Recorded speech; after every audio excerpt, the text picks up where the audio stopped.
मगरबी बंगाल में इस आयार के नाम पर जो खेल खेला जा रहा है वो कोई मामूली खेल नहीं है। एक अंदाजे के मुताबिक जिस तरह से 60 लाख लोगों वोटरों को शक की निगाह से के दायरे में रखा गया है और उनकी अब जांच हो रही है।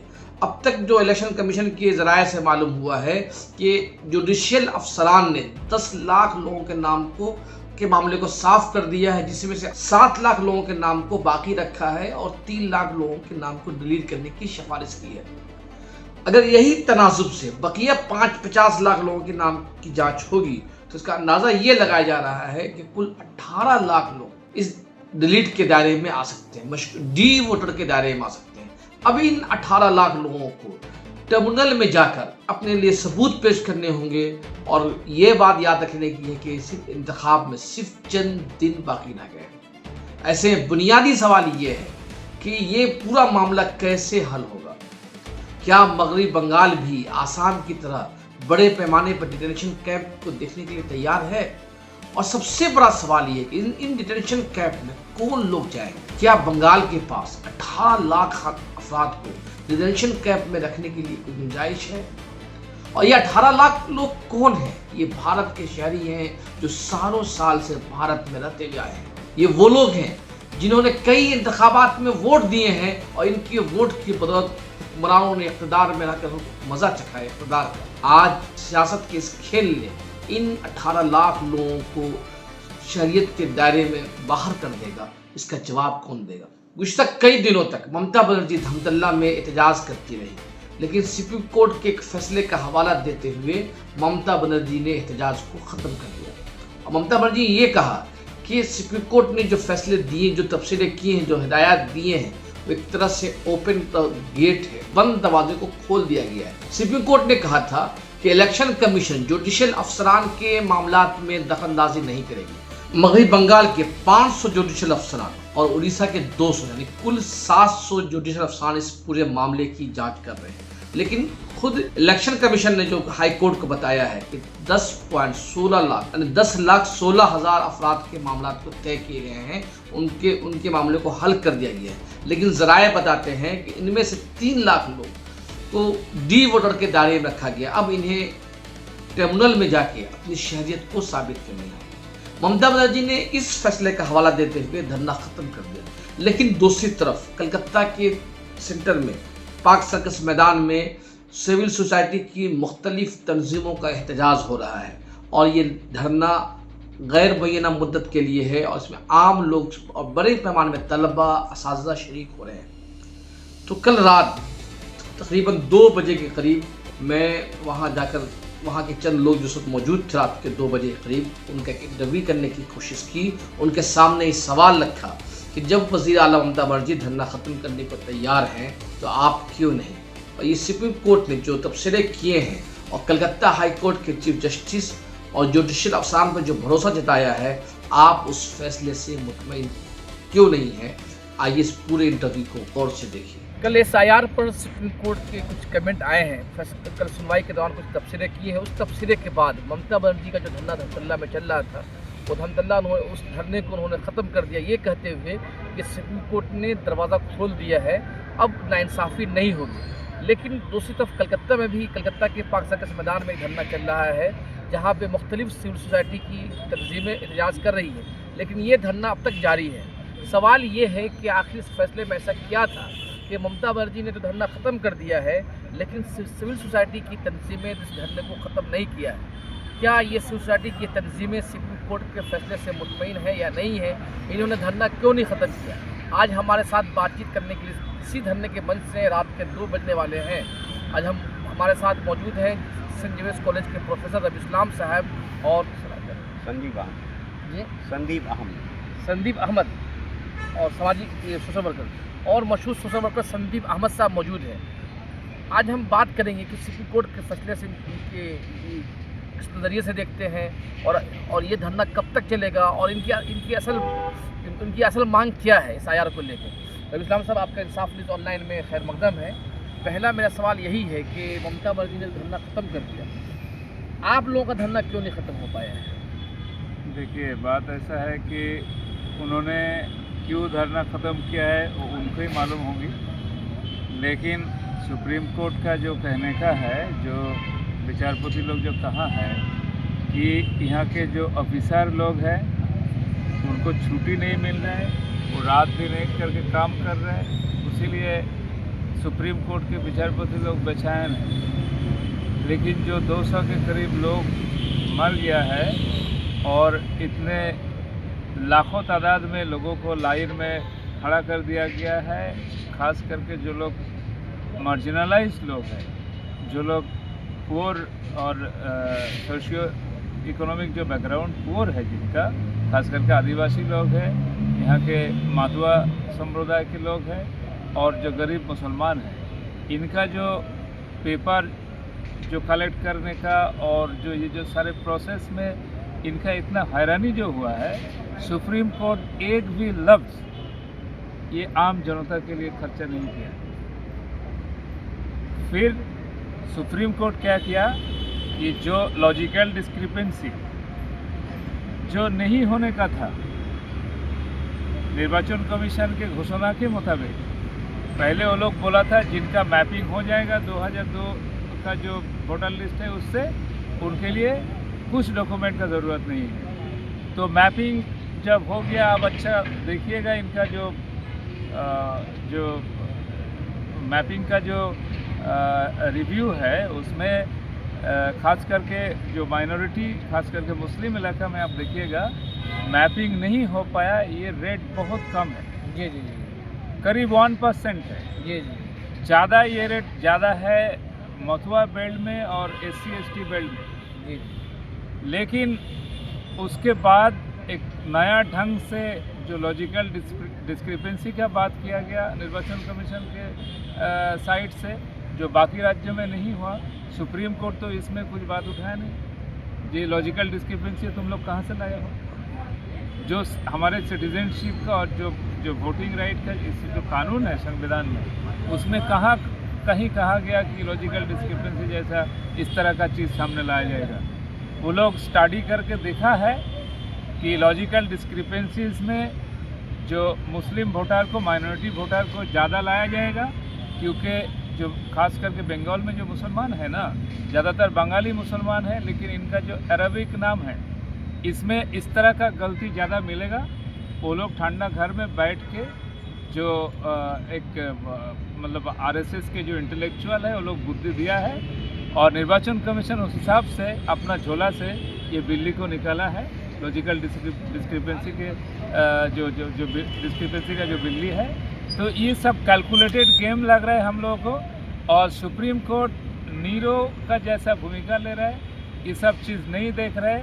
लेकिन जो ट्राइब्यूनल का बात किया गया है, ये ट्राइब्यूनल तो जो जुडिशियल ट्राइब्यूनल है, ये तो हम लोग सोच रहे हैं कि आसाम में जो NRC के टाइम में फॉरेनर्स ट्राइब्यूनल हुआ था उसी के बराबर है। क्योंकि जो जुडिशियल अभी जुडिशियल जो चेकिंग किया जा रहा है, ये जो करीब 60 लाख लोगों का जो लॉजिकल डिस्क्रिपेंसीज का जो मामला है, जुडिशियली जो देखा जा रहा है, ये तो हम लोग चिंता कर रहे हैं। जो डॉक्यूमेंट्स लोग जमा किया था अपने ब्लॉक ऑफिस में BLO के जरिए से, जो जमा किया था AERO के पास या हायर ऑफिशियल्स के पास, वो डॉक्यूमेंट ये जो विचारक है इनका टेबल में जाएगा कि नहीं, ये कौन बोल पाएगा? संदीप साहब, मेरा सवाल आपसे ये है कि जो रवि इस्लाम साहब बता रहे हैं कि टर्मिनल जो बनाया जा रहा है, जो टर्मिनल जो बनाया जाएगा उसमें जैसे अभी आपने ही ने बताया, ऑफलाइन रिकॉर्ड बता रहे थे कि 10 लाख जिसको बोल रहे कि हमने हल कर दिया है, 10 लाख में से 3 लाख लोगों के नाम को ख़त्म कर दिया गया है कि वो वोटर नहीं है। अब इन जो 10 लाख में से 3 लाख जो अगर हैं वोटर्स, वो अब टर्मिनल में जाएंगे। तो क्या टर्मिनल ये जो टर्मिनल बैठेगा वो आसाम वाला ही टर्मिनल की तरह होगा, या फिर इसमें क्या होगा, टर्मिनल किस तरह का रहेगा? कोर्ट ने इस सिलसिले में कोई बात कही है? पहले तो समझ लीजिए, ये जो है एक डिज़ाइन है, ये SIR नहीं है, ये NRC है। ये आपको दिमाग में घुसा लीजिए। दिमाग SIR जो है वो बकलम में है, बकलम मतलब टेक नाम में है। ये है NRC है। NRC में जो डॉक्यूमेंट चाहते हैं, जैसे फॉर्मेट में होता है, वही क्या इलेक्शन कमीशन। तीन पुरुष का 3 जनरेशन का वो डॉक्यूमेंट्स ले लिया, तथ्य ले लिया। अभी उसका हाथ में है, वो एक एक करके खींचेगा, उसको जिसको इच्छा होगा नाम काट देगा, जिसको इच्छा है रख देगा। ये जो 3 लाख का बारे में 10 लाख से 3 लाख में 3 लाख का जो मुद्दा है आप जो बोला, वो कभी ये सिचुएशन में छुटकारा नहीं पाएगा। उसको एक अंश वो डिटेंशन कैंप में उसको जाना ही होगा, नहीं तो डिवोटर बेनागरिक करके वो लोग छड़ेगा। 3 लाख का माने 10 लाख से जो 3 लाख है, वो 3 लाख का भीतर कुछ आदमी को जुडिशियल सिस्टम कुछ छुटकारा, उससे छुटकारा मिलेगा, नहीं तो उससे ज़्यादा से ज़्यादा लोग 3 लाख से ज़्यादा लोग वो क्या करेगा, वो डिटेंशन। वो तो बोल अमित शाह को तो बोला है 3D का बात, डिटेक्ट, डिलीट, पुशबैक, डिटेंट। तो जी बोलिए। यही तो उसका क्रोनोलॉजी है। इसी एक क्रोनोलॉजी को उन्होंने बोला समझने का बात बोला, हम उसी से ही समझ गया ये क्रोनोलॉजी ऐसा ही है, वो हम लोग को बेनागरिक करने का एक बंगाल मॉडल है। बंगाल मॉडल नहीं है, ये ऑल ओवर इंडिया है। एनआरसी वो लोग कर नहीं पा रहा है, एक प्रोटेस्ट है, इसीलिए कर नहीं पा रहा है। एसआईआर का जरिए से वो ऐसा नहीं सर, आप जो बोले बंगाल मॉडल, ये जो आपने जो यूज़ किया है वर्ड बंगाल, सही है, क्योंकि यही एसआईआर गुजरात में भी हुआ है, ये केरला में भी हुआ है, केरलम में भी हुआ है, और भी दीगर स्टेट में हुआ है, तमिलनाडु में हुआ है, राजस्थान में हुआ। लेकिन ये जो परेशानी खड़ी हुई है यहाँ पे, ये मैपिंग होने के बावजूद भी 2002 के मॉडल इससे मैपिंग होने के बावजूद भी हमको डिस्क्रिप्शन डाल दिया, फिर हम उसकी जाँच हो रही है। ये सूरत हाल दूसरे स्टेट में नहीं हुआ है क्या? ये बिहार में भी नहीं हुआ और केरला में और दीगर जगह नहीं हुआ। लेकिन मेरा एक असल सवाल ये है कि इस तरह से 10 लाख में 3 लाख, तो बकिया जब अगर यही रेशियो रहा, अगर 10 लाख, इसका मतलब है कि 6 लाख में से 18 लाख लोग डी वोटर्स हो जाए, 60 लाख जी 60 लाख करीब डी वोटर हो जाएंगे, 18 लाख के करीब। इतनी बड़ी तादाद में हो जाना, ये तो आसाम वाली सूरत हाल पैदा हो जाएगी। आसाम में भी 19 लाख लोग आसाम में ही होगा। तो सबसे अब आगे की राह क्या है? मतलब सबसे बड़ा बात है ये जो जुडिशियरी से ये जो वेरिफिकेशन किया जा रहा है, जुडिशियरी कुछ कर रहे हैं, मतलब इसके ऊपर जजमेंट हो रहा है ना। जी तो जजमेंट जिनके खिलाफ हो रहा है और या जिनके फेवर में हो रहा है, मानिए आपका जजमेंट किया जाए, तो आपका तो एक तो नेचुरल जस्टिस से आपका अपना पॉइंट रखने का भी मौका दिया जाएगा, होना चाहिए, लेकिन इस पर तो नहीं हो रहा है। इसमें तो जो डॉक्यूमेंट लोग जमा किया था वही डॉक्यूमेंट विचारपति के टेबल में जाएगा कि नहीं जाएगा पता नहीं, वो देख के डिसीजन लेगा, लेकिन वहाँ थोड़ी जो डॉक्यूमेंट जमा किया उनको बुलाया जाएगा, उनका बात सुना जाएगा, नहीं होगा। लेकिन सर मेरा सवाल ये जजमेंट कैसे करते? मेरा सवाल है कि जो टर्मिनल बन रहा है, टर्मिनल जो बन रहा है, उस टर्मिनल की लॉ कानूनी तौर पे उसकी क्या हैसियत होगी? मतलब जो टर्मिनल बनेगा, क्या वो एक छोटी अदालत की तरह उसका काम रहेगा? वो आवश्यक पर तो जो जज है वो लोग को लेकर जी वो बनाने का बात बोला जी सुप्रीम कोर्ट। जी तो जो मुद्दा दादा ने तूला वही बात है, उसमें एक बंगाल का प्रत्यंत प्रांत माने एकदम मार्जिनलाइज जो पीपल है, हाई कोर्ट में आकर वो कैसे मामला लड़ेगा? आसाम में तो ऐसे ही हालत हुआ, जी खत्म हो गया हो, आर्थिक रूप में खत्म हो गया हो। कम से कम आसाम में तो 100 टर्मिनल बनाए गए थे, 100 फनर टर्मिनल थे। यहाँ पे तो अब तक ये सामने भी बात नहीं आई कितने टर्मिनल बनेंगे और टर्मिनल कहाँ कहाँ होगा, और इलेक्शन सिर्फ अगले महीने में अप्रैल में हो जाएगा इलेक्शन, क्योंकि 5 मई को सरकार बन जानी है। 5 मई को अभी जो मौजूदा सरकार को 5 मई को खत्म हो जाना है, तो 1 महीने में इतना 18 लाख लोगों की सुनवाई हो जाना, मान लीजिए अगर 18 लाख लोग कट जाते हैं तो इसका मतलब है कि 18 लाख लोगों के लिए टर्मिनल के लिए कोई तो टर्मिनल 1-2 बनने जा रहा है, ज़्यादा 3 या 4 10 बनेंगे, कोई ये नहीं है। तो ऐसी तो लड़ाई कोर्ट, सुप्रीम कोर्ट का जो अपना रवैया सर जो है वो ये है कि लास्ट से मतलब मंडे को कोर्ट ने कहा कि हम सिर्फ बंगाल के मामला सुनने के लिए बैठे हुए हैं, झंझरा के कोर्ट ने जज ने कहा, मतलब सुप्रीम कोर्ट भी सुनने को तैयार नहीं है बंगाल के वाले इशू को। तो अब हमारे लिए आगे की क्या लड़ाई? सुनिए दादा, हमारा जो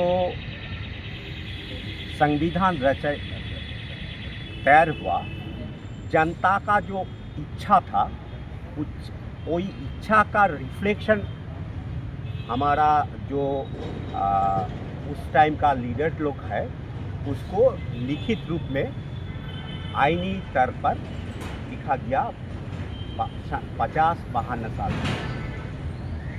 अभी इतना दिन बाद जनता का समाज चला, मनुष्य का जीवन यापन का शैली बदल गया, डेवलप तो नहीं हुआ, आर्थिक रूप में सामाजिक रूप में तो आदमी वैसा ही हालत में है। तो अभी जनता का जो अभिप्राय है, जनता का जो इच्छा है, इच्छा का खिलाफ जाकर ये जो राय हो रहा है, ये राय हो रहा है। जनता का जो अभिप्राय है, अभिप्राय का से निकाल कर ये राय किताबी स्तर पर वो लोग जज लोग दे रहे हैं। ये तो गलत है, क्योंकि उसी टाइम 50 साल में वो जो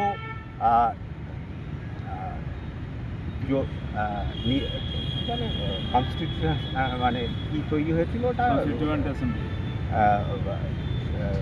अम्बेडकर के लिए कॉन्स्टिट्यूएंट असेंबली कॉन्स्टिट्यूशन असेंबली जो तो तैयार हुआ था वो जनता का प्रतिनिधि था। जी जी जनता का भीतर का जो भावना है वो भावना का रिफ्लेक्ट वो कर सकता है। अभी देखो उसको वो कानून लेकर जो लोग बैठा हुआ है उसको कुछ जानकारी नहीं है जनता कैसा भुगताभुगी है। नहीं तो एक ही कलम से एक ही दस्तावेज से वो लोग ख़त्म कर देता है ये मामलों को, क्योंकि एसआईआर तो आईनी वैधता ही नहीं है संविधान में।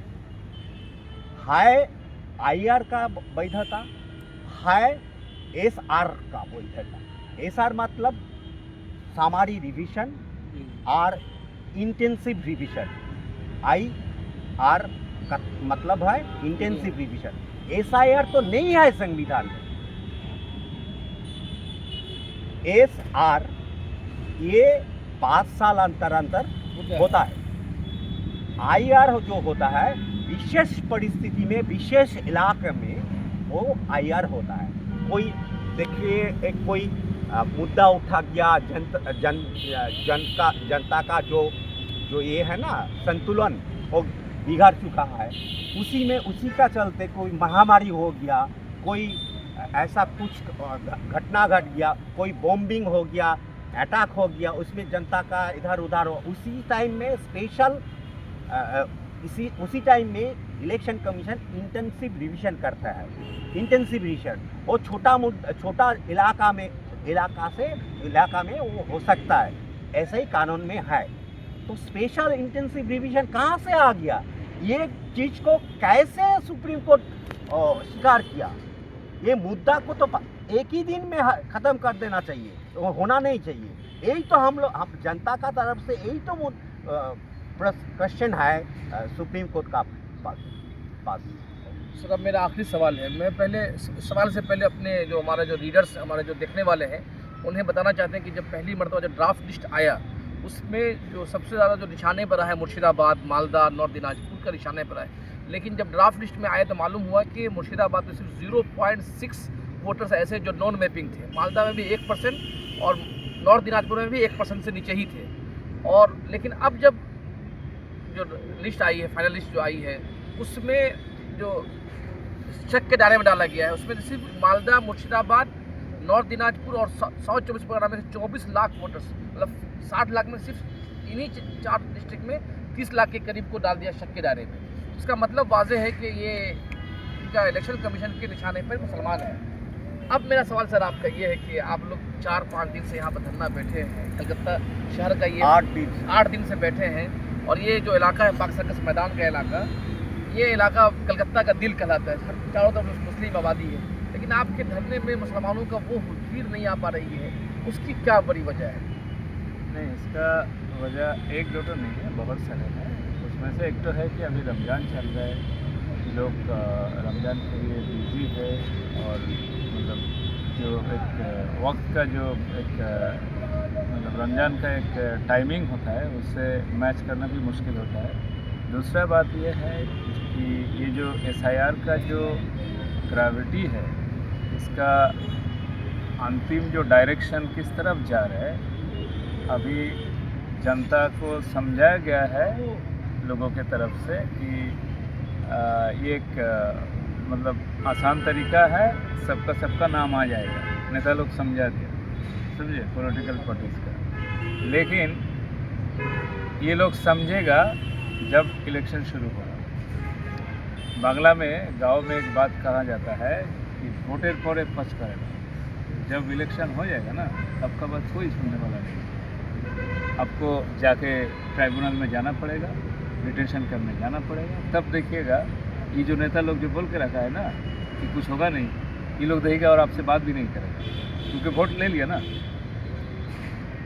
इलेक्शन के दिन आप मानिए कि वोट देने के बाद जब वोटिंग स्टेशन होता है, वहाँ आप देखेंगे कि आइसक्रीम वगैरह ये सब बिकता है, तो नेता लोग क्या करता है, आके आइसक्रीम खा के जाओ, वोट देके आओ, समझे।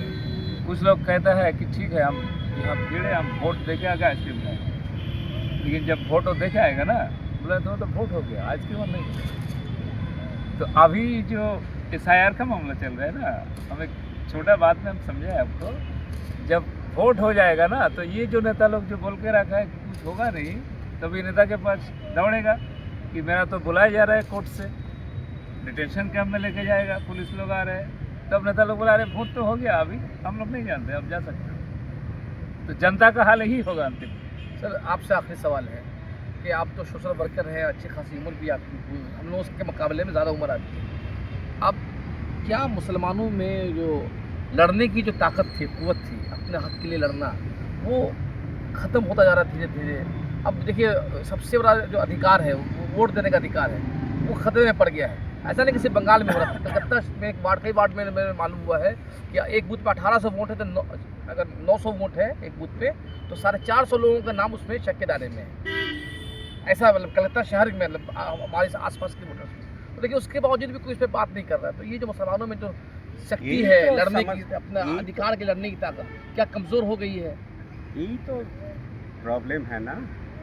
मुसलमान लोग का सबसे बड़ा चीज़ जो है ईमान कायम करना, इंसाफ कायम करना।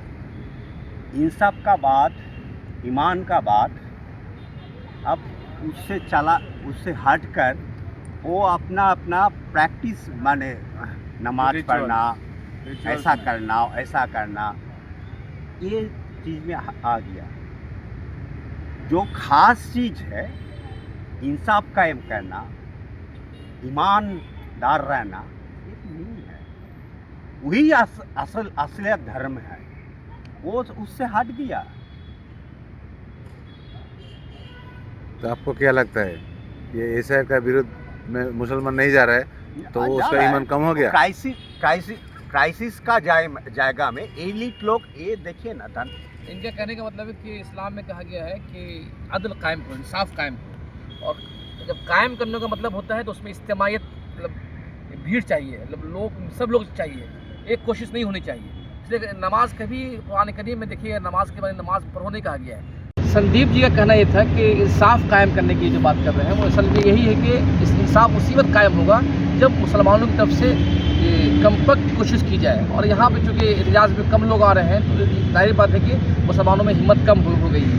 अब आप दोनों हज़रात का बहुत बहुत शुक्रिया कि आपने हमारे लिए इतने रात में 2 बजे रात में वक्त दिया। और ये जो लड़ाई है दरअसल अपने हक़ की लड़ाई है और बहुत ही अहम लड़ाई है। अगरचे अब ये यहाँ पर कम लोग जमा है, लेकिन ये कम लोग, हमेशा शुरुआत जो होती है वो कम ही लोगों से होती है। इसलिए कम लोग होने की वजह से हमें घबराने की ज़रूरत नहीं है। ज़रूरत इस बात की है कि हमें अपनी आवाज़ को, अपनी राइट को बचाने के लिए सड़क पे उतरना होगा, तभी अपनी राइट को बचा पाएंगे। और हम अपने इंसाफ न्यूज़ ऑनलाइन की नाज़रीन से दरख्वास्त करते हैं कि अगर हमारा ये वीडियो आपको पसंद आया तो हमें कमेंट करके ज़रूर बताएं। बहुत बहुत शुक्रिया आप लोगों का।